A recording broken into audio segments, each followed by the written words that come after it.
हां, बघा विद्यार्थी मित्रांनो, पुढचं जे काही पीक आहे, ज्या पिकाला आपण भेट दिली, अतिशय हिरवगार आणि मन मोहून टाकणारं असं हे पीक आहे, बरोबर आहे की नाही? हां, कोणत्या रंगाची फुले आलेली आहेत या पिकाला? पांढरा रंग.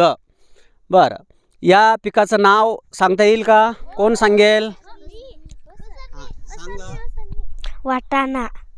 वाटाणा. वाटाणा, फुटाणा, शेंगदाणा. आवडतो ना वाटाणा? वाटाण्याचा रंग कसा असतो?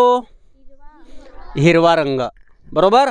हां, आणि या वाटाण्यापासून आपण काय काय बनवतो बरं? कशासाठी वापर करतो आहारामध्ये? हां, सांग ना, ये ना, ये कोणीतरी या. हां, काय बनवतो? डाळ. डाळ बनवतो, बरोबर.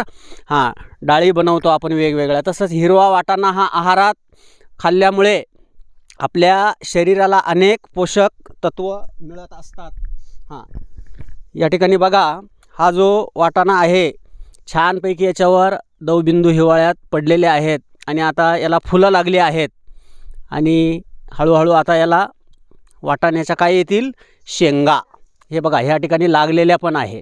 हां, आपण या शेतकऱ्यांच्या परवानगीने एक शेंग या ठिकाणी तोडूया.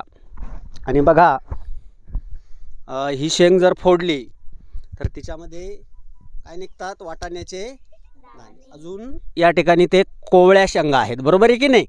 हां, म्हणजे हे वाटाणा हे द्विदल धान्य आहे. कोणतं धान्य आहे?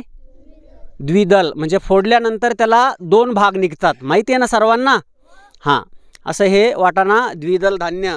आणि हिरवा वाटाणा आपण आहारात पण समावेश करतो. खाल्ल्यानंतर त्याची चवसुद्धा अत्यंत छान असते.